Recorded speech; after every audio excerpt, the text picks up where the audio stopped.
Buenas noches. A nombre del Colegio de Pediatría del Estado de México, miembro de la Federación Pediátrica del Centro FEPESE, de la Confederación Nacional de Pediatría de México CONAPEME y de la Academia Mexiquense de Medicina, les damos la más cordial bienvenida a esta sesión académica de nuestro colegio.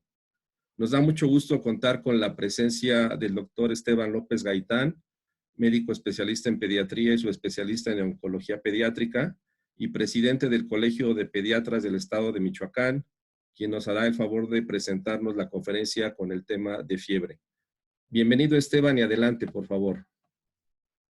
¿Qué tal? Muchas gracias por la invitación. Ante todo, agradezco al Colegio de Pediatras del Estado de México, presidente y amigo, el doctor Víctor Manuel Gutiérrez. Muchas gracias por su participación. Quiero comentar que no tengo ningún conflicto de interés en esta plática y que actualmente no soy ni advisor ni speaker de ninguna de las marcas de los medicamentos que se van a recomendar. Y hago invitación al público conocedor que nos está oyendo el día de hoy, porque primero, pues hoy empezó la NFL, ¿no? Entonces ya el hecho de que haya gente que haya dejado el partido de los Tejanos contra Kansas City en stand-by, pues es un premio. Pero también como público conocedor les quiero pedir que si ustedes detectan algún error durante la plática, al final va a venir mi correo y les voy a pedir que me la hagan, me retroalimenten, porque esta plática ha ido creciendo gracias a todas las aportaciones de ustedes. Esa de la foto que hizo el favor el doctor Víctor Manuel de ponerle, se supone que soy yo, pero quiero aclarar que la tele engorda, entonces yo estoy un poco más delgado que ayer. Y bueno, vamos a entrar en un tema que nos tenemos el día de hoy, que se llama la fiebre. Y todos sabemos que la fiebre es una de las causas más comunes de consulta en pacientes pediátricos. El día de hoy nos acompañan bastantes residentes y bastantes estudiantes de medicina. Y tenemos que aprender a manejar la fiebre porque quizás ocurre en un 30 o 40% de las consultas pediátricas por enfermedad. La palabra fiebre viene del latín febris, que es una declinación del verbo fovere, calentar, o también de ahí vienen algunas raíces como fervere, que es hervir, e incluso febrero, porque en febrero había mucho calor en esa época en Roma, y era un momento de purificación para ellos. Y bueno, porque ellos toman eso de purificar o del fuego, porque se sabía muy bien que la fiebre era considerada como un signo beneficioso durante una infección, como un elemento purificador. Acuérdense de los 4 elementos de la antigua Grecia: la tierra, el aire, el fuego y el agua. Y el fuego de nuestro cuerpo, la temperatura, la fiebre, era parte de ello. Entonces, ¿por qué es súper importante saber de fiebre?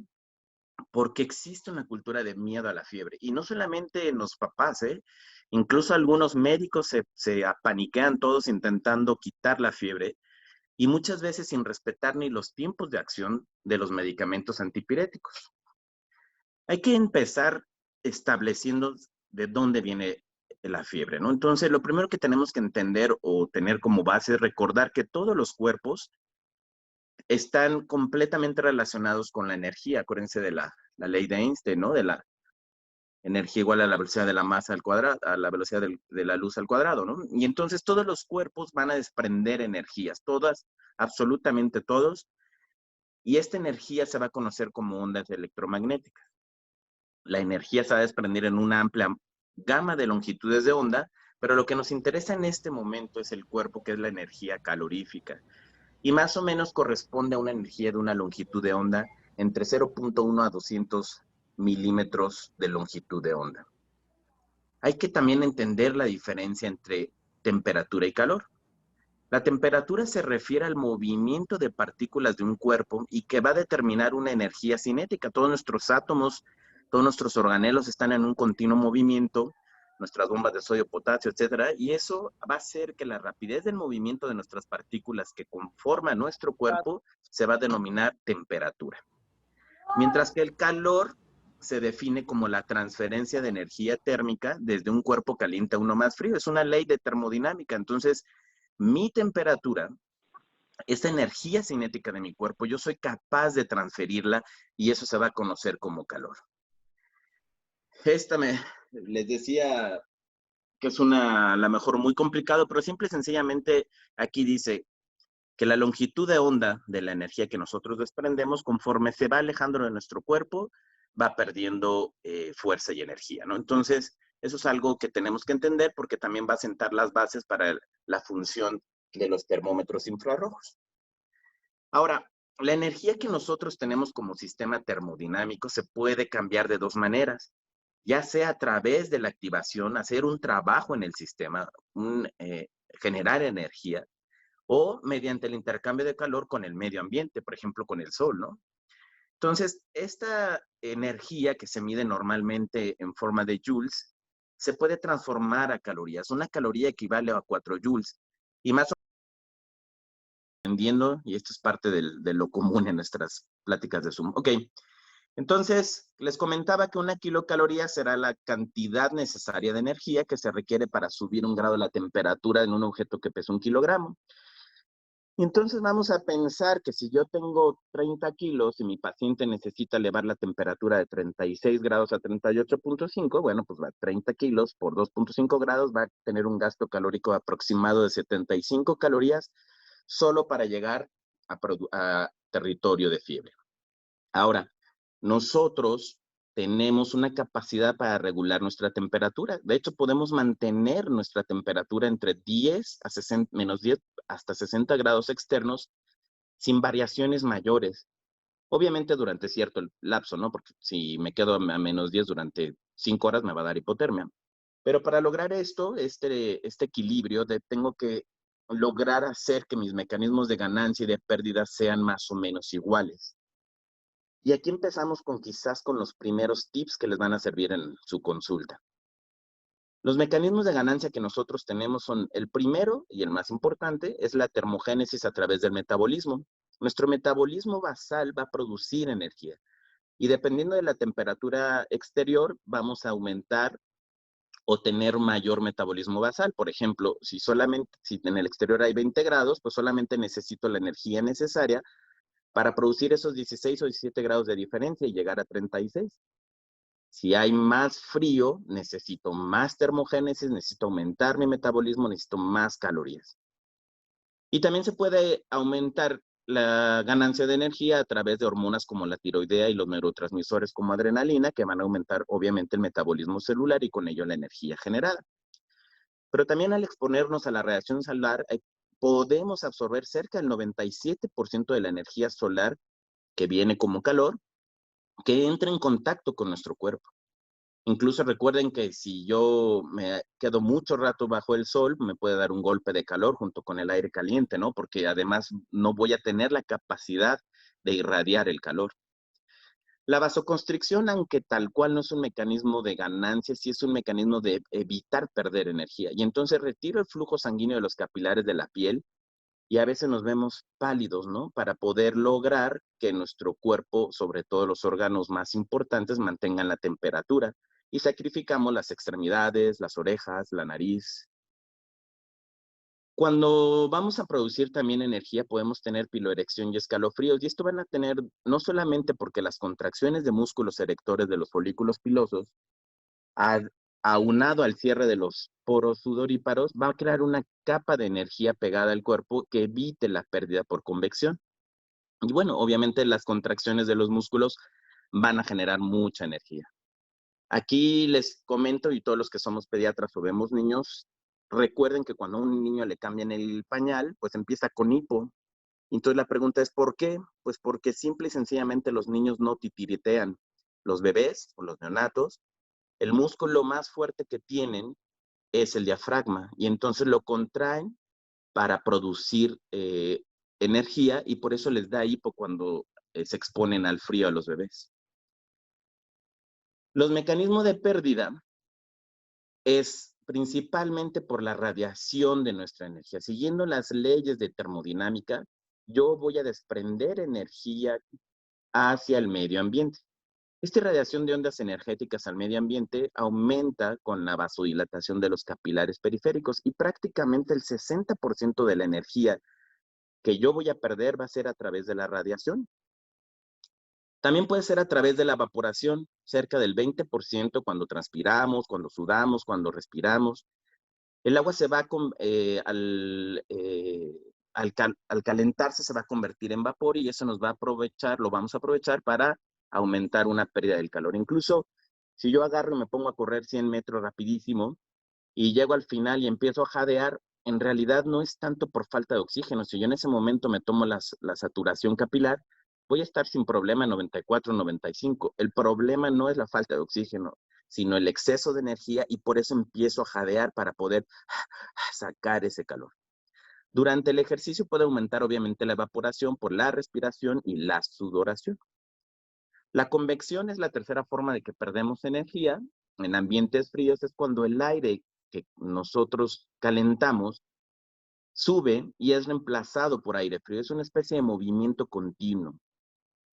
Y obviamente la conducción, aunque esta es la menos, la transferencia a objetos por contacto, ¿no? Mi ropa la dejo calentita, el famoso de que se para alguien y se sienta alguien más y dice, oye, dejaste calentito. Bueno, pues eso fue conducción de mi energía térmica hacia la silla, ¿no? Y obviamente, por ejemplo, cuando estamos nadando en una alberca, puede ser mayor porque el agua está más fría y podemos perder o aumentar la pérdida por conducción. Y eso también, por eso nuestros niños cuando van a la alberca, les comentamos a los papás, tengan cuidado porque cuando tenga datos ya de hipotermia leve, hay que sacarlo y hay que calentarlo antes de que tenga algún problema por este mecanismo de pérdida. Fíjense muy bien, por favor, la definición de fiebre no me la inventé yo. La definición de fiebre la inventaron desde hace más de 21 años y fue publicada en la revista de revisiones pediátricas, Pediatrics in Review. La fiebre es 38 grados o 100 Fahrenheit durante más de una hora y en ausencia de factores externos desencadenantes, ¿ok? Esa es fiebre, no hay otra. No inventen. 38.3 en cualquier momento. Y bueno, puede haber algunas variaciones, por ejemplo, a nivel rectal se considera 38.4, a nivel axilar 38, a Ah, nivel ya bucal sé. 37.8. Ojo, primer tip, la vasoconstricción periférica, por ejemplo, axilar, puede variar la temperatura y darnos una temperatura irreal respecto a lo que realmente tenemos. Y la febrícula, hace muchos años algunos médicos hablaban de febrícula. Y digo, todavía lo utilizamos, pero ¿por qué digo hablaban? Porque en cuanto empezaba la febrícula, corrían como hormigas que les pisaban su hormiguero, ¿no? La febrícula es una temperatura entre 37.5 y 37.9 grados, que es solamente una señal de cuidado, una señal de observación para nuestro paciente y no requiere, por Dios, ningún medicamento. Su manejo debe de ser únicamente con medidas generales. Punto. La observación y la orientación de los signos de alarma a los papás o a los familiares o a los tutores es primordial. Sin embargo, no tienen por qué medicar en ningún momento la febrícula. Nosotros tenemos ciertos detectores de calor independientemente de la radiación al que nos rodea, como la solar. Y estos receptores tienen vías aferentes termorreceptivas, que son los corpúsculos de Ruffini, por ejemplo, que están en la cara, o los corpúsculos de Krauss, que están generalmente en la espalda. Y hay que entender que también nuestra temperatura va a variar en el día, y es obvio, ¿no? Si todo el día ando, hay luz solar, me expongo al sol, estoy haciendo ejercicio, estoy caminando, no sé, pues voy a tener una temperatura mayor que cuando llego en la noche, que ya no hay sol, que mi habitación disminuye su temperatura, y que yo mismo disminuyo mi metabolismo y por lo tanto la variación circadiana puede pasar. No sé si a ustedes les pase, eso ya más bien más que de niños chiquitos es como de adolescentes e incluso nosotros como adultos, después de un día ajetreado llegamos, nos acostamos, pateamos la cobija porque empezamos a desprender todo ese acúmulo de energía que tuvimos durante el día, sudamos incluso, y por ahí de las 2, 3 horas después de que nos dormimos y que pateamos la cobija y sudamos, pues ya viene la sensación térmica de que estamos fríos y entonces cuando empezamos a pelearnos por las cobijas con nuestras esposas. ¿Por qué da fiebre? Bueno, la fiebre se da por el aumento de sustancias producidas en un sitio inflamado o infectado. Y generalmente estas sustancias van a ser citocinas e interleucinas, lo que vamos a conocer como pirógenos endógenos. Y estos van a pasar a la circulación que va a ser detectado a través del sistema nervioso central. También algunas otras cosas, como pueden ser los lipopolisacáridos bacterianos y otras sustancias, pueden provocar o comportarse como pirógenos endógenos. Los pirógenos endógenos principalmente son la interleucina 1, la interleucina 6, el factor de necrosis tumoral, el interferón alfa y beta, la proteína inflamatoria del macrófago. Y como les comentaba, los pirógenos exógenos, como son los lipopolisacáridos, algunos venenos, algunas moléculas alergénicas, medicamentos, sobre todo cuando hay algunas intoxicaciones por ahí. También el Colegio de Urgenciólogos de aquí de Michoacán están atendiendo y ellos han visto pacientes intoxicados que se presentan con fiebre o hipertermia, ¿no? Y también la presencia de complejos inmunes también se pueden comportar como pirógenos endógenos. La principal, que es la interleucina 1, va a tener muchas funciones, ¿no? Aumento de la quimiotaxis, atrae a más linfocitos, va a aumentar la actividad oxidativa a nivel local de los neutrófilos, va a aumentar la liberación de lactoferrina, por ejemplo, para disminuir el hierro e inhibir el incremento de muchos microorganismos. Obviamente también va a atraer linfocitos B y va a producir y estimular la producción de anticuerpos. Va a atraer linfocitos T para mayor capacidad citotóxica y obviamente también de los linfocitos T ayudadores o helper, ¿no? Pero esta interleucina que se produce a nivel local va a circular pero no va a atravesar necesariamente la barrera hematoencefálica. Sin embargo, nosotros tenemos una zona en el hipotálamo que es el órgano vascular de la lámina terminal. Ahí es prácticamente nula la barrera hematoencefálica. Y entonces, la interleucina o todos los pirógenos endógenos y exógenos van a activar a la fosfolipasa A2, van a activar las ciclooxigenasas, van a activar la serotonina y van a activar la sustancia P. Más o menos, para darnos cuenta, el órgano vascular de la lámina terminal está en la región anterior del hipotálamo y en esos núcleos preópticos se encuentran las neuronas responsables de mantener el termostato y ahí se va a detectar estos pirógenos endógenos. El pirógeno endógeno entrar en contacto con las neuronas del hipotálamo va a liberar el ácido araquidónico a través de la activación de la fosfolipasa. Y el ácido araquidónico a su vez va a ser convertido a prostaglandinas por las ciclooxigenasas. Tenemos dos tipos. La ciclooxigenasa tipo 1 que está en la membrana del retículo endoplasmático y la tipo 2 que está en la membrana nuclear. El paso 1, el COX-1 va a activar la prostaglandina y va a crear prostaglandina de G2. Y en un segundo paso, a través de dos cambios que va a hacer sobre la prostaglandina E2, la COX-2 va a crear prostaglandina H y prostaglandina E2, perdón. Entonces, este segundo paso de COX-2, en algunas veces la literatura lo va a referir como COX-3. No es una enzima diferente, es un motivo diferente enzimático de COX-2, pero como tiene una función un poco diferente y crea un sustrato nuevo, por eso en algunos lugares lo encuentran como COX-3. Básicamente, el primer paso, donde COX-1 va a crear la prostaglandina G2, es donde es más afectado por los antiinflamatorios no esteroideos. Mientras que el último paso, previo a la creación de prostaglandina E2, básicamente es el sitio donde el paracetamol funciona.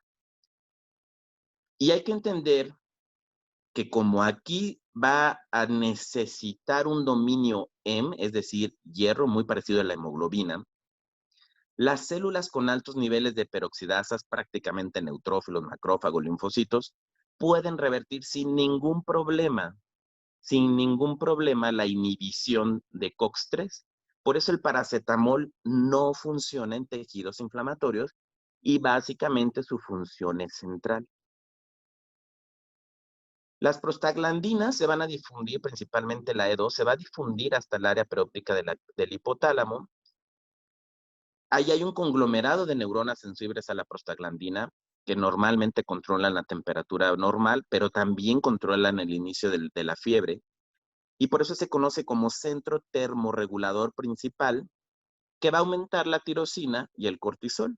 Ambas sustancias van a activar a nivel celular el consumo de oxígeno y glucosa, acelerando la fosforilación oxidativa y obviamente, como es una reacción química, toda esta energía que se produce se va a liberar en forma de calor. También se va a activar el sistema nervioso simpático y la médula suprarrenal para liberar catecolaminas. El sistema nervioso periférico producirá contracciones rítmicas involuntarias del músculo esquelético. Vamos a aumentar el consumo del tejido graso pardo. Y aquí es algo muy importante, vamos a modular el comportamiento. Ustedes se han dado cuenta que los niños cuando tienen o están en la fase de ascenso de la fiebre, inconscientemente, aunque están titiritando, dicen ellos, de frío, agarran cobijas.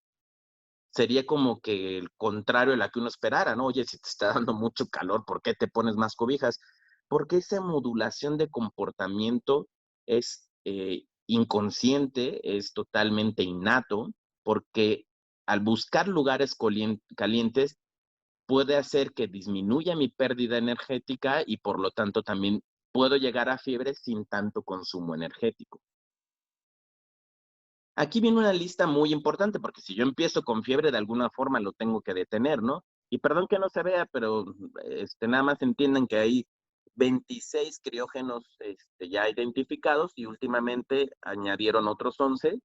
Prácticamente son 36 sustancias que ayudan a detener el fenómeno de la fiebre. Estos criógenos endógenos vamos a hablar de los más importantes. La fiebre se tiene que autolimitar. No puede ser que yo esté continuamente con una temperatura de 38 o más. Y entonces en la fase de descenso vamos a activar las hormonas, por ejemplo, la arginina vasopresina, la adrenocorticotropina, la hormona estimulante de melanocitos, el neuropéptido Y, la bombecina, y todos estos van a hacer una eferencia límbica a la respuesta febril para asegurar la caída de este aumento de la temperatura. De hecho, la arginina vasopresina se considera más un neurotransmisor y neuromodulador del cuerpo febril. Por ejemplo, la serotonina puede tener ambas funciones, ¿no? Dependiendo de qué receptores se una. Si se une sobre su receptor 5-HT1, va a producir hipotermia. Pero si la serotonina se une a su receptor 5-HT2, va a producir hipertermia. Nosotros los oncólogos sabemos que hay otro más, el 5-HT3, y es que el que produce náusea y vómito en el sistema reticulado ascendente, y ese es el que bloqueamos con el ondansetrón para disminuir el vómito. Entonces, los receptores 5-HT1 van a hacer sinapsis con el núcleo periventricular del hipotálamo, estimulando la producción de la hormona adrenocorticotropina. La ABP va a través de sus receptores V1, va a termorregular, primero modulando las neuronas activadas por los pirógenos endógenos. Les va a decir, hey, tranquilas.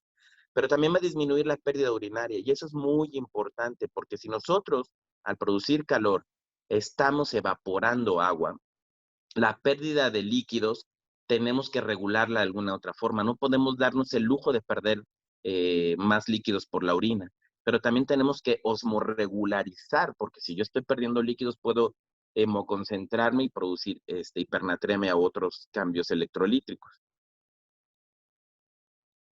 La isoforma del óxido nítrico, que es una forma inducida, ION2, va estimulada inicialmente por los pirógenos, va a funcionar como neurotransmisor y va a promover la vasodilatación en la fase de descenso de la fiebre. Por eso los niños se ponen rubicundos, ¿no? Y la hormona estimulante de los melanocitos, que potencializa la liberación de la ACTH y con ello aumenta la liberación de corticosterona. Esto va a regular la fase tardía, va a acelerar la fase de descenso, pero también va a aumentar la producción de anexina, de leucotrieno, que son inhibidores de la fosfolipasa, y entonces al inhibir la fosfolipasa deja de haber ácido araquidónico y dejan de producirse prostaglandinas. Hay otras familias, por ejemplo, el citocromo P450, pueden producir antipiresis endógena a través de unas enzimas que se llaman epoxigenasas. Las epoxigenasas van a catalizar los derivados del ácido araquidónico para inhibir la síntesis de prostaglandina E2. Y la ACTH a través del eje hipotálamo suprarrenal va a elevar los corticosteroides, principalmente cortisol y corticosterona, que también inhiben la activación de fosfolipasa, inhiben la activación de las COX, inhiben la respuesta inflamatoria y obviamente al disminuir la respuesta inflamatoria van a disminuir la liberación de pirógenos endógenos y van a inhibir la movilización de sustratos glúcidos y lipídicos para la termogénesis. O sea, le van a decir al tejido parto, deja de mandarnos grasa para producir energía. ¿Qué produce fiebre en pediatría? Pues la verdad es que el 90% de las infecciones en pediatría, perdón, de las causas de fiebre en pediatría son infecciones virales o bacterianas, y la mayor parte de ellas son tratables, no representan un peligro para la vida como las otitis, faringitis, impétigos, si las detectas a tiempo y las tratas adecuadamente, ¿no? Hay algunas que probablemente son potencialmente graves, pero igual pueden ser tratables, ¿no? Como la sepsis, la meningitis, las neumonías, osteocondritis, pilonefritis, que si las detectas a tiempo igual también puedes controlarla. E incluso en pacientes inmunosuprimidos, la enfermedad de base raramente da fiebre. Por ejemplo, las leucemias es más por la neutropenia que nosotros vemos cuando están en su fase de neutropenia, que presentan fiebre. Y bueno, es un motivo de una plática completa el manejo de la neutropenia y fiebre en oncología pediátrica, pero seguramente pasa por el estilo en lupus, en trasplantados. Es un signo de alarma más que una enfermedad, la fiebre. La fiebre es un signo de vital alterado, nuestra temperatura alterada. ¿Qué síntomas acompañantes vamos a tener? Bueno, pues si tenemos un aumento en el gasto energético, el niño va a tener mayor necesidad de ingesta de calorías, les va a dar más hambre. Al perderse más líquidos por sudor, transpiración, también se puede deshidratar. Hay que tener mucho cuidado con esto. Hay que estar atentos a los ojos, a los signos de deshidratación, como pueden ser ojos secos, llanto sin lágrima, escasa saliva. Ya sabemos que no va a haber orina por lo que habíamos platicado de los criógenos endógenos. Puede haber taquicardia, y un niño mal hidratado. Recuerden que un niño mal hidratado va a ser más difícil el manejo de la temperatura porque el 22% del calor se pierde por la transpiración, evaporación, etcétera, sudoración. Y si yo no tengo más líquidos porque estoy deshidratado, pues pierdo el 20% de capacidad de pérdida de la energía. Por lo tanto, un niño mal hidratado es un niño que me va a costar mucho más trabajo controlarle la temperatura. Hidraten bien a su niño. Y aquí viene un pequeño regaño a esos. Ustedes tienen en sus recetas un horario, de tal hora a tal hora. Si ponen 24 horas, ya se amolaron, se tienen que levantar a las 3 de la mañana si les llaman. No pueden darse el lujo de contestar algún mensajito de WhatsApp, porque si no revisan un niño y el niño está deshidratado, válgame el cielo, van a cometer muchos errores, no van a poder manejar la fiebre porque a lo mejor el niño está deshidratado, y en vez de darle algo tranquilo, como medidas generales, hidratarlo y a la mejor paracetamol, pues como no le van a controlar la temperatura, acaban haciendo barrabasadas como metiéndole metamisol o que ahorita vamos a ver, ¿no? Aguas con eso. ¿Y por qué la gente se espanta? Pues porque dicen que la fiebre produce convulsiones. Es un síntoma raro. Solamente cerca de los niños con más de 39 grados, un 4% llegan a convulsionar y generalmente son convulsiones antes de los 3 años.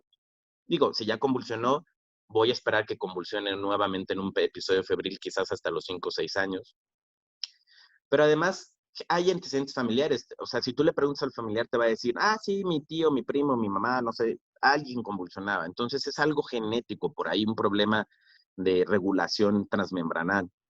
No dejan secuelas. Y si no dejan secuelas, entonces, ¿por qué se estresan, por favor? No van a dejar epilepsia ni retraso mental. Si alguien queda con alguna secuela por crisis convulsiva febril, discúlpeme, pero ese niño tenía una meningitis y tuvo una meningitis parcialmente tratada y la libró como el burro que tocó la flauta, ¿no?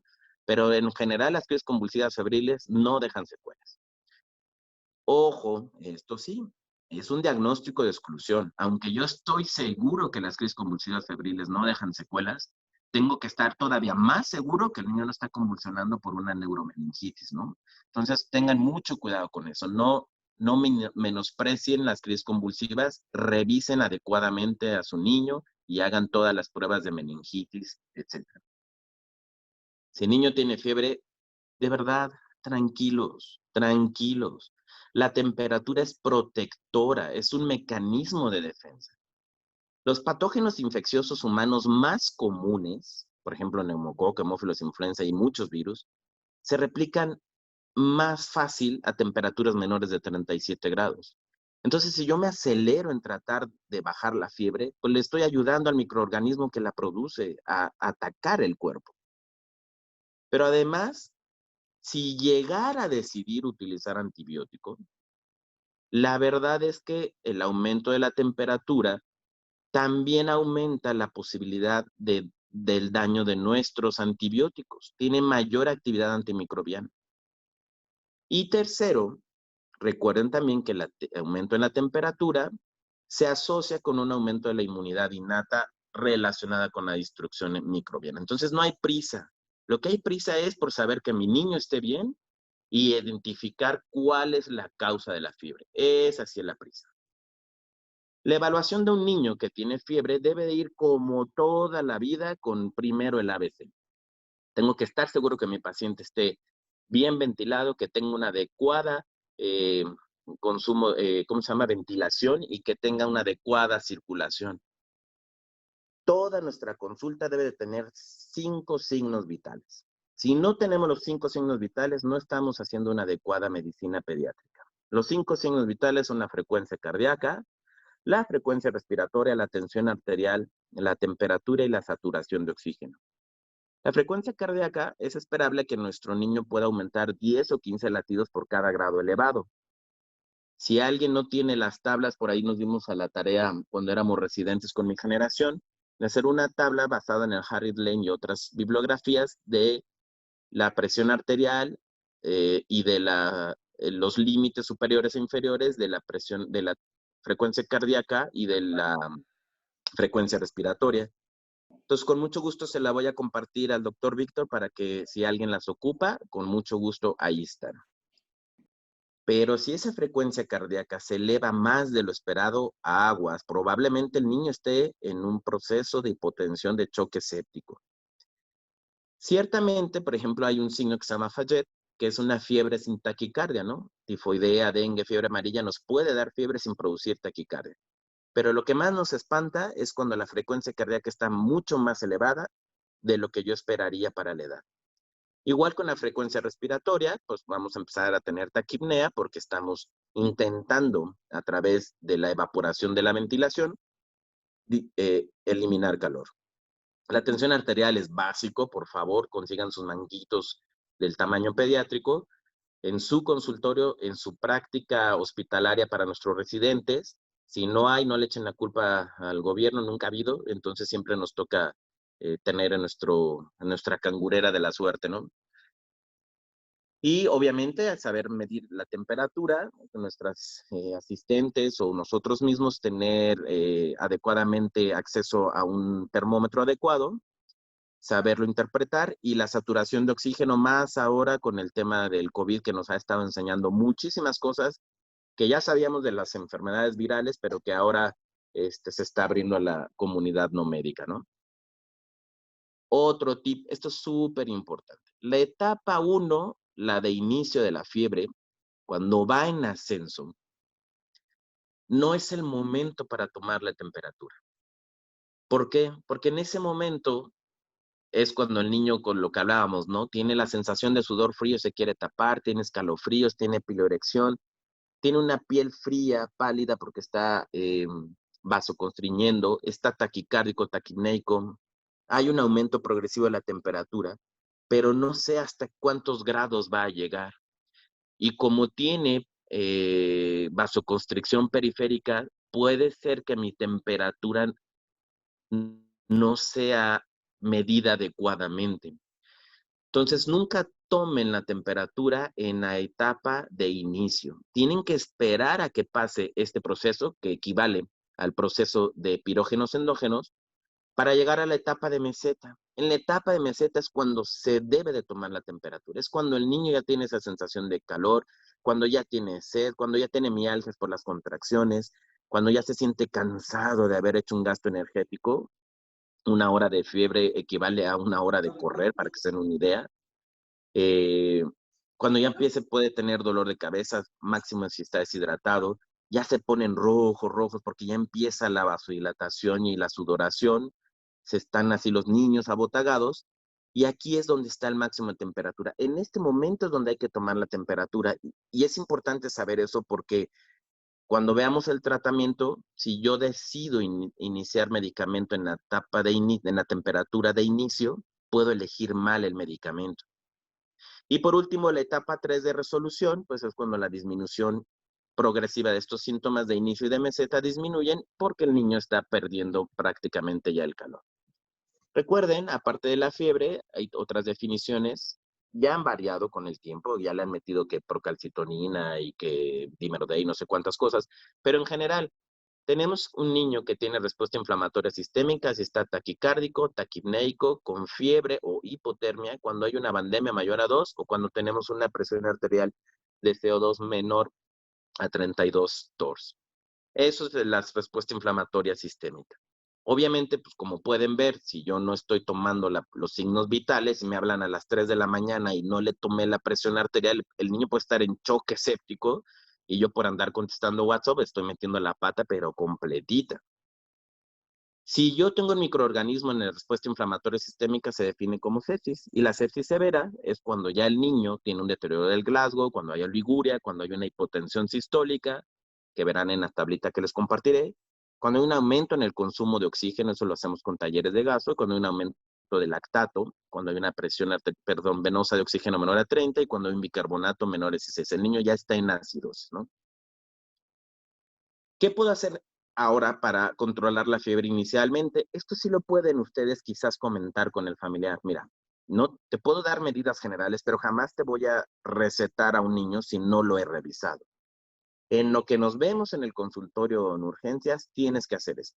Primero, descubrir al bebé o al niño, tienes que desnudarlo. Eso va a permitir la radiación. Déjalo en pañal o en calzoncitos. Tienes que ventilar el cuarto para que haya un ambiente fresco de 20 a 25 grados y esa disminución o diferencia de 16 grados con el medio ambiente o 18 que en el caso de la fiebre va a permitir la convección del calor. Voy a calentar el aire y va a ser reemplazado por aire frío y así constantemente. Hay que bañarlo con agua tibia. Para que esto funcione, tiene que durar de 10 a 15 minutos el baño con agua tibia, no con agua fría, porque si no me lo pueden hipotermizar, ¿no? Entonces, agua tibia estamos hablando igual de 20 a 25 grados centígrados, y eso nos va a bajar 1 grado la temperatura.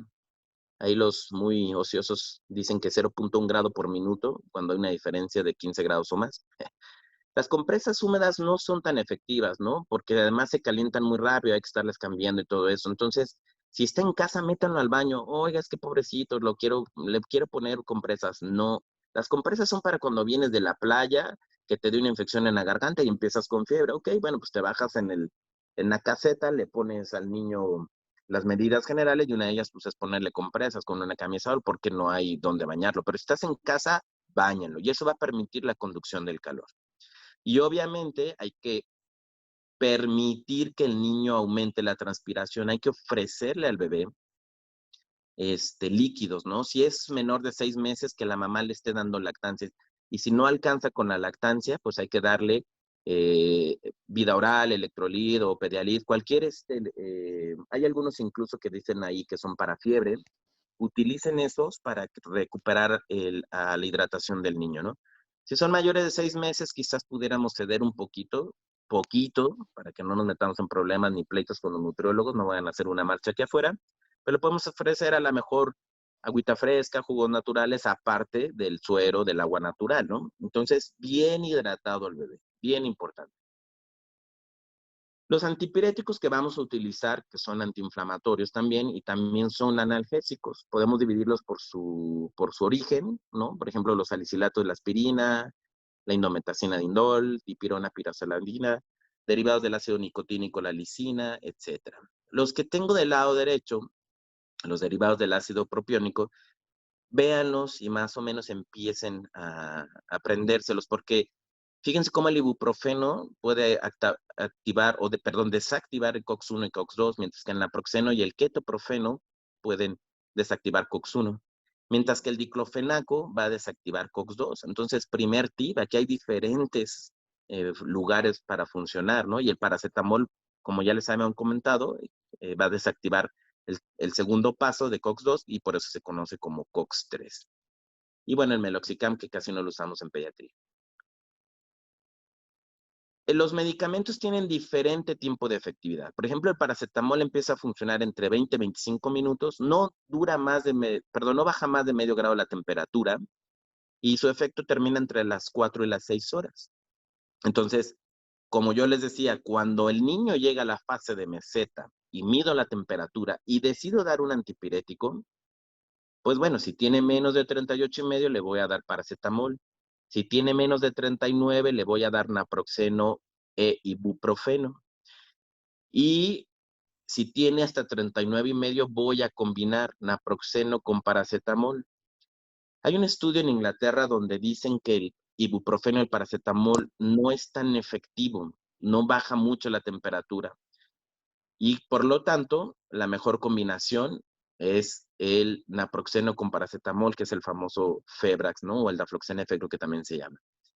Y si pasa de 39,5, solamente que las medidas anteriores no funcionen, porque recuerden que tenemos fase de descenso, entonces no hay prisa. Si no funcionan y el niño está continuo con fiebre, quizás puedo pensar en utilizar el nimesulide, el metamizol o el diclofenaco. Y digo quizás, y solo bajo supervisión médica, previa revisión del niño, porque si no podemos hacerle daño. Si yo al niño le hago todas las medidas generales, lo desnudo, ventilo en la habitación, lo meto a bañar y le ofrezco líquidos, medidas generales, si le doy además tempra, voy a disminuirle 0,5 grados, ¿no? Si le doy ibuprofeno, de 0,5 a 0,8 grados, y si lo combino, paracetamol con naproxeno o paracetamol con ketoprofeno, se combinan porque tiene lógica su combinación, tienen diferentes puntos donde funciona, ¿no? Entonces, ¿qué pasos haría yo, Esteban López, o qué pasos hago yo con mis pacientes? Bueno, cuando me aseguro que la temperatura fue tomada en la fase de meseta, primer paso le doy paracetamol o ibuprofeno, dependiendo, ahorita vamos a ver de qué otras cosas, y me voy contra COX-3, ¿no? Es el paracetamol. Y obviamente de las medidas generales. Si el niño no baja la temperatura, me voy a ir a otro mecanismo de acción. No voy a usar el mismo porque si no lo voy a intoxicar. No es de darle más temprano, es decir, ok, el temprano no funcionó, el COX-3 no funcionó, me voy a ir al, no sé, al naproxeno, al Franax, al ketoprofeno, ¿no? Y al bifebral, y entonces activo COX-1. Y solamente después de esos dos y asegurándome que mi paciente esté súper bien hidratado, si no funcionan los pasos anteriores, quizás me voy a diclofenaco, que va a inhibir COX-2, ¿ok? Siempre bajo supervisión médica y jamás más de una dosis. Obviamente vuelvo a insistir, no recetas por mensaje. El metamizol no lo funcionen, no lo usen. Sí va a bajar 1 o 2 grados, ¿no? Principalmente en quienes no respondieron los primeros medicamentos. Pero el metamizol es mejor como analgésico de postquirúrgico, pero tengan cuidado porque si no le pueden pegar a la médula ósea en un niño deshidratado y al rato ahí estamos los oncólogos corriendo haciendo médulas óseas de niños hipoplásicos porque lo intoxicaron con una dosis de metamizol. Probablemente yo personalmente hago al año unas 5 o 6 médulas óseas de niños intoxicados por metamizol que piensan que es leucemia, ¿no? Por la hipoplasia o aplasia medicamentosa, ¿no? El mesulid es hepatotóxico. De hecho, ustedes se recuerdan, hasta lo sacaron del mercado un rato porque lo estaban utilizando como pastillas para dormir, ¿no? Y entonces, tengan cuidado porque el daño hepático puede ser grave. Y por último, el diclofenaco, como el Voltaren o Cataflam, que es muy buen analgésico, que también es muy bueno para la fiebre, no se recomienda su uso retinario porque puede ser nefrotóxico. Y entonces mis amigos nefrólogos van a estar ahorita llorando de emoción porque ellos saben que después de las infecciones de garganta y los daños de los complejos inmunes sobre las membranas basales, la segunda causa de daño renal y de cáncer renal en los adultos es la utilización de antiinflamatorios no esteroideos. Entonces, si tú empiezas a enseñarle a tu paciente a utilizar antiinflamatorios no esteroideos en forma crónica, el naproxeno, la aspirina, el diclofenaco, le vas a hacer pedazos el riñón. ¿Para qué? No tiene caso, no tiene caso. Lo que sí hay que tener cierta lógica, ¿no? Los medicamentos contra la fiebre no solamente sirven para la fiebre, o sea, también pueden ser analgésicos y también pueden ser inflamatorios. Por ejemplo, el Tempra es muy bueno para la fiebre, pero como les decía, como depende del hierro y hay peroxidasas, pues no funciona como antiinflamatorio. El ibuprofeno sí funciona mejor y entonces a lo mejor no tiene una temperatura muy alta, pero si el niño no puede comer porque le duele la garganta, pues no le voy a dar paracetamol, no le voy a desinflamar la garganta, me iría al ibuprofeno o a naproxeno, y por eso la importancia de estas diferencias de los medicamentos, ¿no? Y como veían, al final podemos ver que la nomelubrina es muy bueno para la fiebre. Eso yo tengo que confesar que cuando tengo un niño hospitalizado y no le logro controlar la fiebre con medidas generales o paracetamol intravenoso, llego a utilizar una dosis de nomelubrina, dosis normal, y me ayuda bastante, pero con una es suficiente, ¿eh? Realmente es muy raro que la deje con horario, prácticamente nunca. Y bueno, el diclofenaco también. Y cosa curiosa, ¿eh? Ninguno de los medicamentos antiinflamatorios no esteroideos, antifebriles, si lo quieren llamar por el tema de la plática, va a producir hipotermia. ¿Por qué razón? No lo sabemos, pero nunca llevan al niño al otro lado, ¿no? A veces en la noche sí amanecen hipotérmicos, pero pues más bien por eso, por la noche. Hay una situación que es la hipertermia, cuando ya tenemos a un niño arriba de 40 grados, aquí ya empieza a haber otras cosas, ¿no? Empieza a disminuir la tasa de filtración glomerular, por eso, con más razón, no se apaniquen. Si mi riñón no está funcionando y le meto diclofenaco, imagínense, lo segurito al rato va a andar con un problema ahí renal, ¿no? Entonces, va a haber un aumento de lipopolisacáridos gastrointestinales en la circulación, que son obviamente más pirógenos exógenos. Puede ser un signo indirecto de sepsis, y por ende también de aumento a daño orgánico y de mortalidad. Eh, en adolescentes y en adultos se nota también que pudiera haber causas no infecciosas como algunas drogas, el haloperidol puede producir hipertermia. Y aquí vuelvo a lo mismo, la fiebre no es lo importante, sí, sino el estado del paciente, porque además están fallando los mecanismos de enfriamiento, los criógenos endógenos están disfuncionando o no está respondiendo al cuerpo a ellos. Por eso también no responden a los antipiréticos, algo está pasando, ¿no?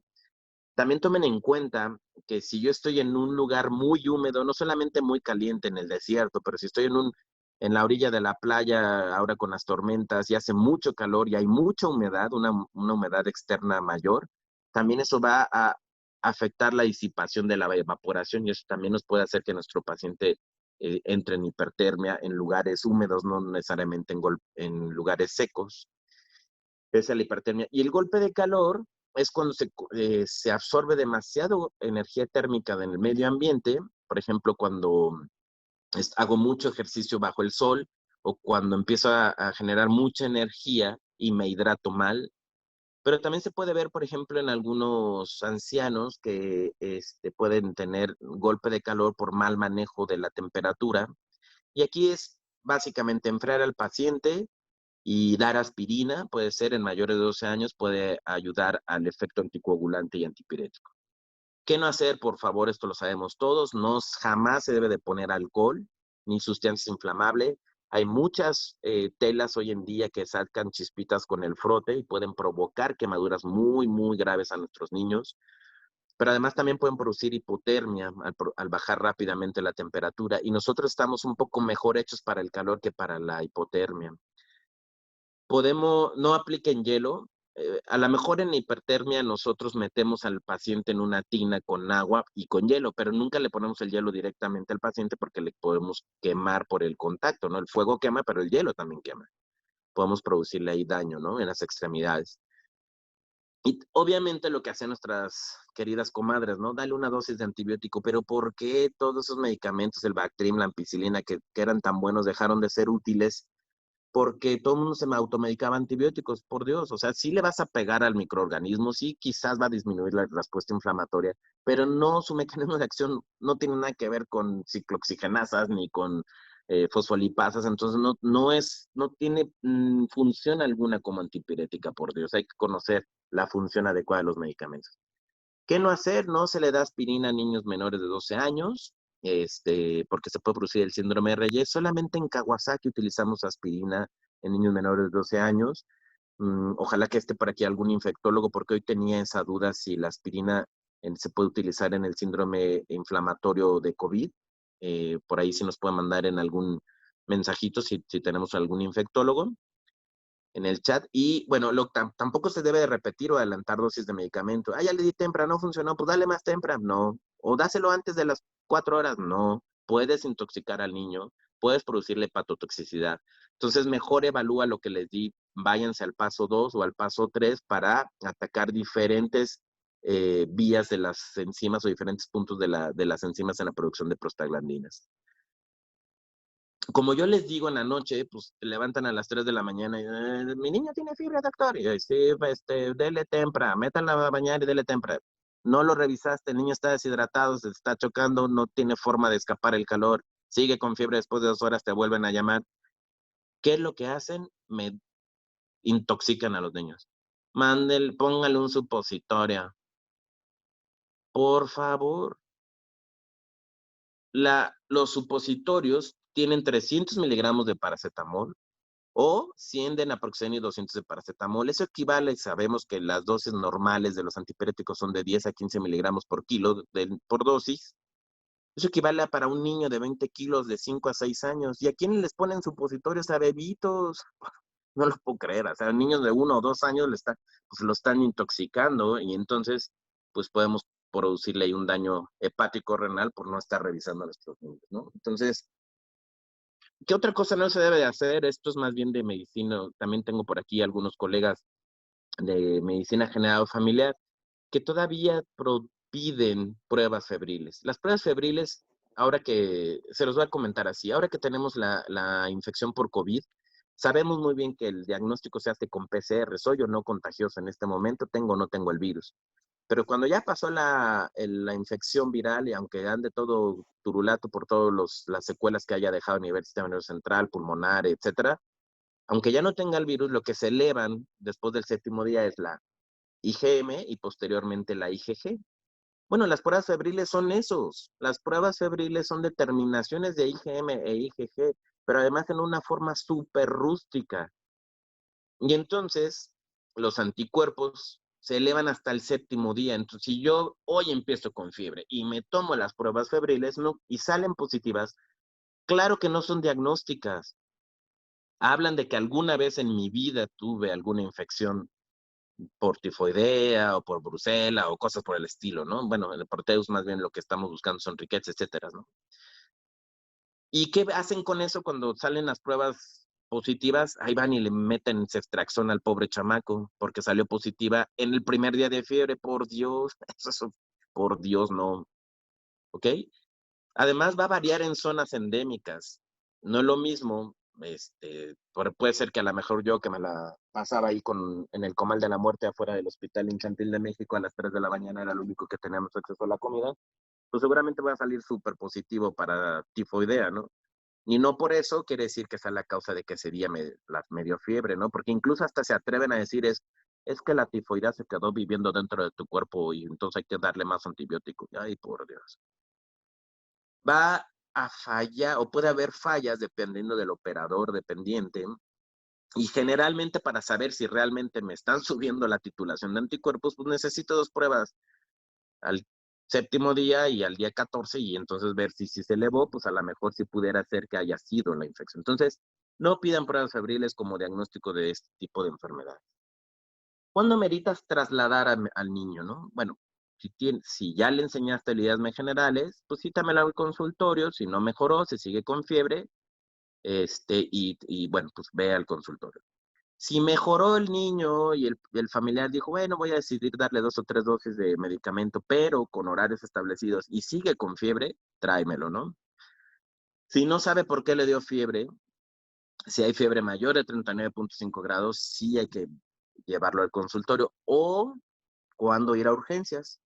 Hay que ir a urgencias si hay fiebre con síntomas neurológicos como crisis convulsiva, como somnolencia, cuando hay mareos con vómitos, cuando hay dolor de cabeza, cuando hay comportamientos anormales. Eh, Aquí con nuestros amigos de urgencias del Hospital Star Médica Morelia nos tocó recibir como primer caso a un niño con COVID con convulsiones, ¿no? Y fiebre. Hay fiebre si tiene menos de 3 años, perdón, de 3 meses, hay que llevarlo a urgencias. Si tiene fiebre con ronchas y manchas, hay que llevarlo a urgencias. Si tiene fiebre y alteraciones para respirar, obviamente, hay que llevarlo a urgencias. Y en adolescentes y en adultos, si tiene fiebre y dolor precordial, porque puede ser que se nos esté infartando por ahí el personaje. Recuerden que además los niños pueden tener resistencia metabólica a los medicamentos. Cerca del 1% de la población mundial puede ser resistente al paracetamol por metabolismo, por ejemplo, quizás más en algunas sociedades y menos. Aquí en México yo creo que es menor el metabolismo, pero claro que hemos escuchado la frase de la abuelita o la mamá que ya le damos temprano, no le hace doctor, dele otra cosa, ¿no? Simple y sencillamente. Tengan cuidado con los frascos de los medicamentos, enséñenles a dejarlos a los familiares lejos del alcance de los niños, porque por ejemplo el Motrin es rico, y entonces aunque tiene tapa de seguridad, pues un niño de 8 años ya la tapa de seguridad la sabe abrir, ¿no? Y se lo puede tomar. El medicamento que viene en polvo, como el Flanax o el Febrax, después de prepararlo, debe de tirarse el sorbete a los 15 días. Su estabilidad molecular no es la adecuada como para guardarla de recuerdo en el refrigerador. Y también tomen en cuenta que algunos pacientes pueden ser alérgicos a los colorantes, por ejemplo, el rojo 40, que es muy común algunos medicamentos, acuérdense rápidamente, que son así como entre rojitos y anaranjados, tienen colorante y puede haber alergia de los niños. Entonces, tengan cuidado, pregúntenle al familiar que si no tienen antecedentes de alergia a los medicamentos o a los colorantes, ¿no? Los termómetros, bueno, el ideal es el digital, ¿no? El que se ponen a nivel axilar. Hay que tener cuidado de que no se nos acabe la pila para que no se descalibre. Se debe tomar durante 3 minutos, pero esto del tiempo realmente el mismo termómetro digital ya suena, ¿no? Ti, ti, ti, para que no se te olvide o no lo saques antes principalmente. El de mercurio era muy exacto, pero era súper difícil de leer y además contaminado. Se rompía y estaban todos intoxicados de mercurio, ¿no? Y actualmente el que se utiliza es un termómetro infrarrojo. ¿Qué hace el termómetro infrarrojo? Simple y sencillamente capta la radiación de calor que nosotros emitimos y a través de un sensor, por eso tiene cierta distancia. Acuérdense que la energía calorífica va disminuyendo conforme se aleja del cuerpo que lo produjo, ¿no? Entonces, si yo el termómetro lo pongo muy lejos de mi paciente, probablemente me va a salir hipotérmico, no porque lo esté, sino porque la distancia fue inadecuada. Entonces tienen que enseñarse ustedes y sus asistentes a leer los manuales y que diga ahí, pues a 2 centímetros o a 3 centímetros se debe de tomar la temperatura, ¿no? Y también, pues, si lo tomas en un niño de fase de ascenso que está con una temperatura, con una vasoconstricción periférica y le haces como en el súper que les toman en la muñeca, pues no, va a salir en 28 grados, ¿no? Entonces, ese es uno de los problemas de los termómetros infrarrojos. Y no matan neuronas, para todos los que tienen la duda, no matan neuronas. El láser no pasa de la capa superficial y nada más es para apuntar adecuadamente y realmente lo único que hace es medir la energía que uno desprende, no lo contrario, ¿ok? Hay que entender también que la fiebre nos puede dar algunos indicios. Oye, ¿cuándo empecé? El famoso investigador, ¿no? Un pediatra debe saber decir qué, cómo, cuándo, dónde y por qué de cada signo. Entonces, ¿cuándo empezó la fiebre? ¿Por qué vienes por fiebre? Bueno, ¿cómo? Pues me da continuamente o a veces en el día o a veces en la noche, eh, si es ondulante, si tiene picos y desciende, o si no tenemos idea de por qué ya llevo 3 años con fiebre, ¿no? Por ahí encontré en internet estas imágenes de fiebre continua, intermitente, ondulante y remitente, más o menos cómo se comportan en el tiempo. Eso es importante. Y ahora tenemos esto, ¿no? La fiebre en COVID. Los niños con COVID obviamente depende de la serie y depende del país, pero en general los niños con COVID, la mayor parte de ellos tienen fiebre.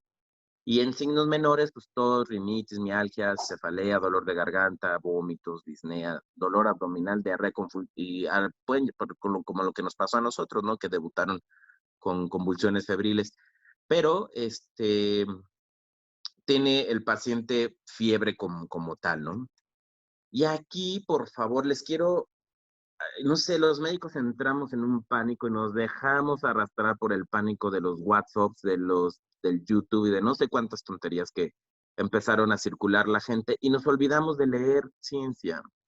Fíjense, el 14 de marzo, el ministro de Salud de Francia, Olivier Véran, que es el equivalente a López Gatell, publicó en su cuenta de Twitter que la toma de antiinflamatorios como el ibuprofeno no servía.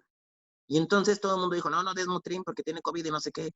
Pero ya el daño estaba hecho. O sea, tuvieron que pasar y sacar la cara a la Organización Mundial de la Salud y la Agencia Europea de Medicamentos y todo el mundo para decir, es que no existe ninguna evidencia que permita afirmar que el uso de ibuprofeno o de cualquier otro antiinflamatorio no esteroideo va a complicar ¿cómo se llama? Al COVID. Pero a ver, quítale eso de a la gente de la cabeza. Si no tienes el artículo adecuado, pues no vas a poder defenderte que es una tontería, ¿no? Es más, el mismo ministro francés de Sanidad, Olivier Véran, aseguró en mayo que se utilizaría la hidroxicloroquina en pacientes para tratar pacientes de COVID. El famoso Plaquenil. Y ya se saben esa historia. Ahí está todo el mundo utilizando el Plaquenil hasta que nuestros reumatólogos dijeron, hey, nos están causando desabasto. Y cuando nuestros terapistas nos empezaron a decir, pues no sabemos si funciona o no, pero lo que sí estamos viendo es que se nos están muriendo más del corazón por esta cosa y por la citromicina. Entonces, fíjense cómo, si no tenemos las bases científicas de saber por cómo funcionan los medicamentos bien, podemos caer en esta grave desinformación y paranoia que nos rodea por el COVID. Y por esa razón, aunque ahorita les voy a dar, bueno, no. Esta diapositiva de gracias no es para la atención de ustedes. Es gracias a todos por la lucha que están haciendo día a día en su consultorio, en los hospitales, en las áreas intensivas. De verdad, a todos ustedes los admiro. Estoy con ustedes en todo lo que se pueda hacer.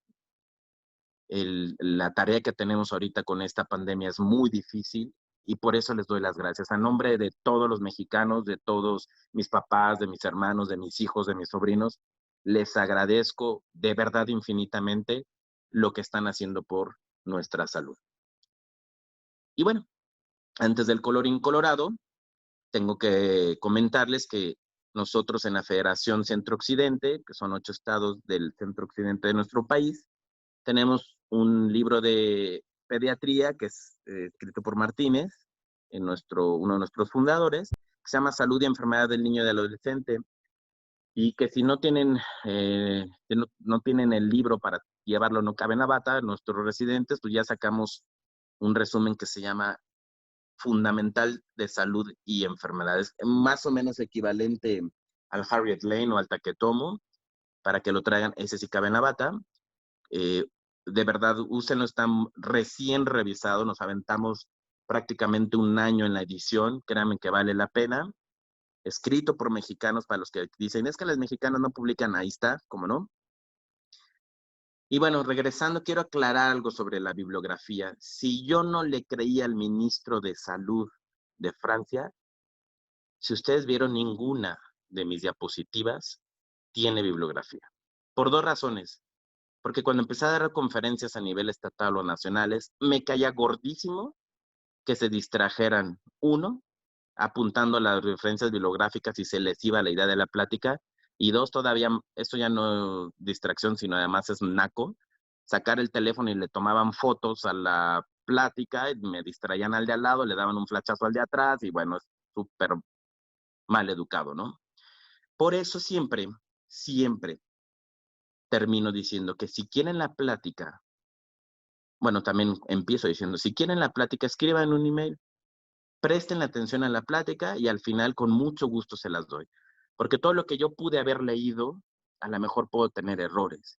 Y por eso es importante que ustedes lean, revisen, no me crean todo el choro que les acabo de aventar y tomen sus propias conclusiones. Eso es lo mejor que pueden hacer.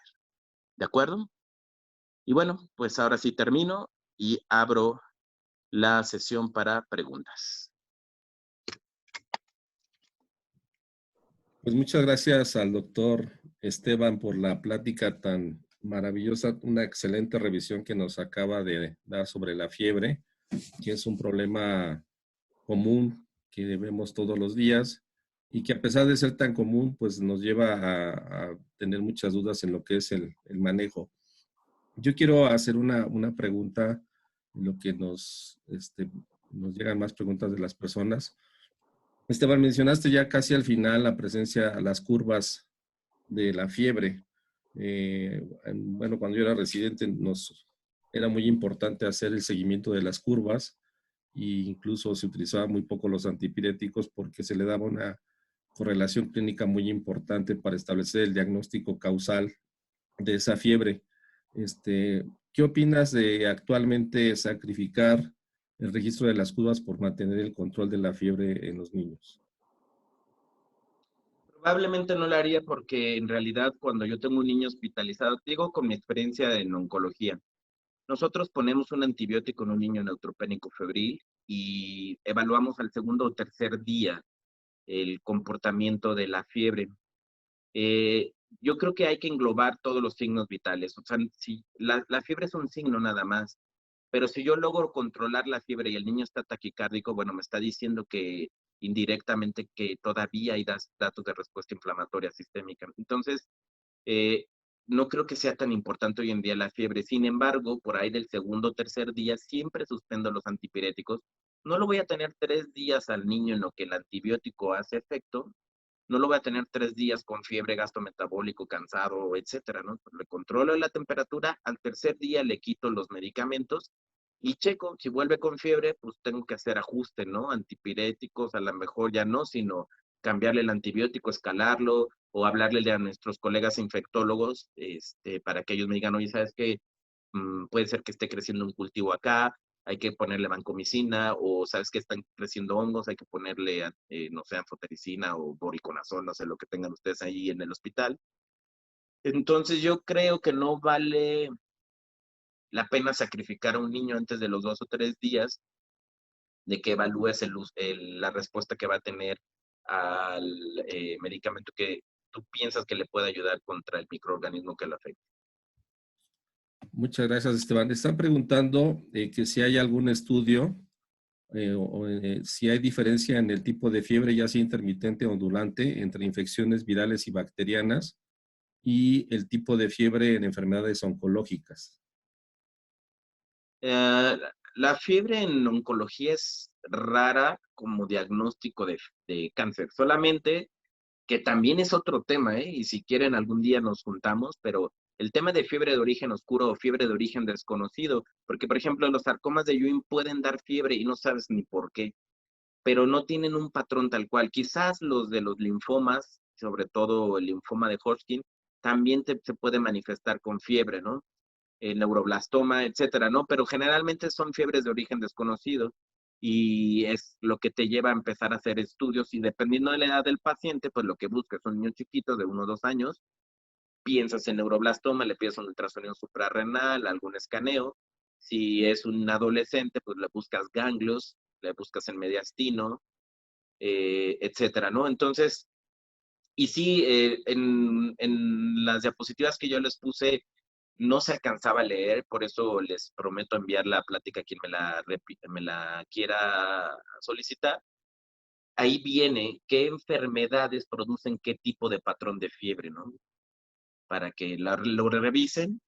Y bueno, como les decía también al rato, no me crean, hay que buscarlo también ese artículo, patrones de fiebre respecto a la relación con microorganismos, ¿no?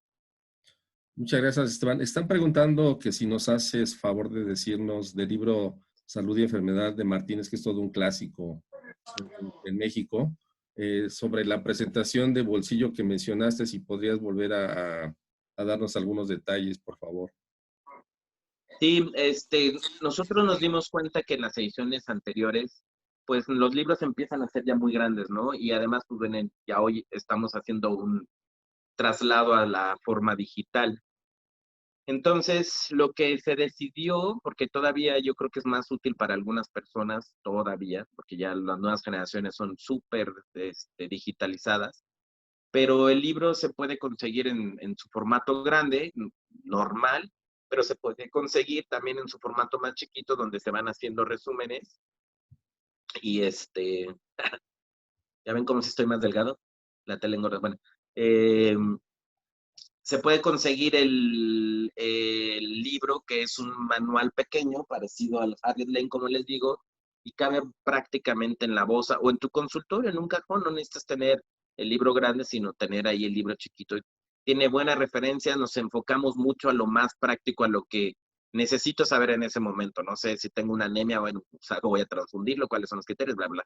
Y no tanto toda una explicación enorme, ¿no? No todo el capítulo completo, sino lo más puntual e útil para la pediatría. Pues muchas gracias, Esteban.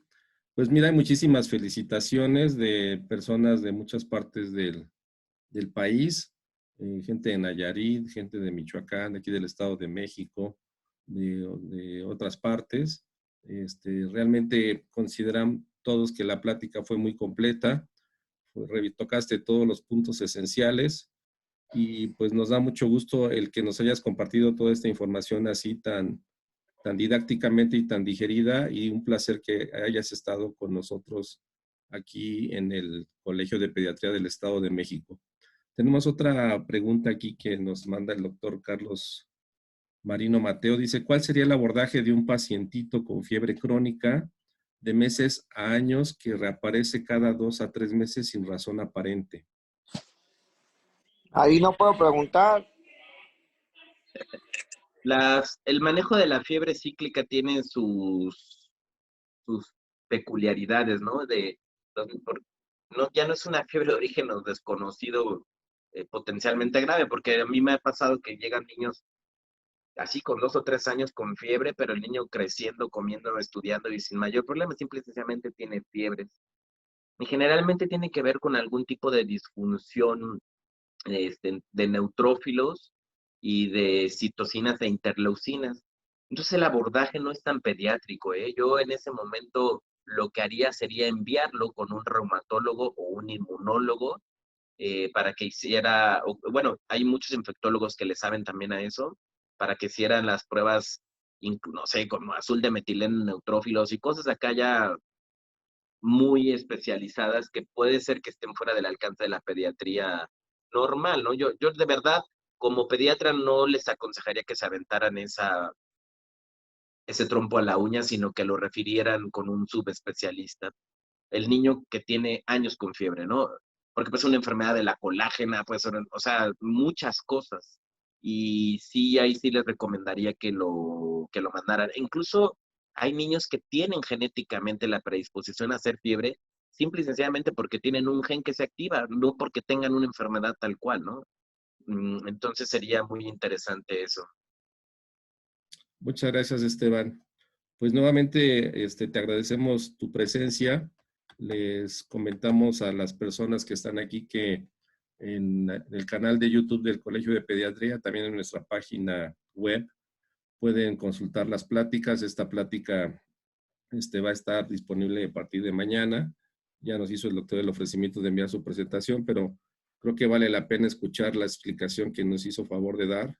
Es una clase muy didáctica, sobre todo a muchos jóvenes estudiantes y residentes, para que pues se lleven este mensaje que nos diste, Esteban, de no apanicarnos, estar tranquilos con la fiebre, pensar cuál es la causa y no hacer iatrogenias y cometer errores en lugar de ayudar al paciente. Muchas gracias por la atención. Les agradecemos a todos ustedes a nombre de la Confederación Nacional de Pediatría de México, de la CONAPEME, de la Federación Pediátrica del Centro.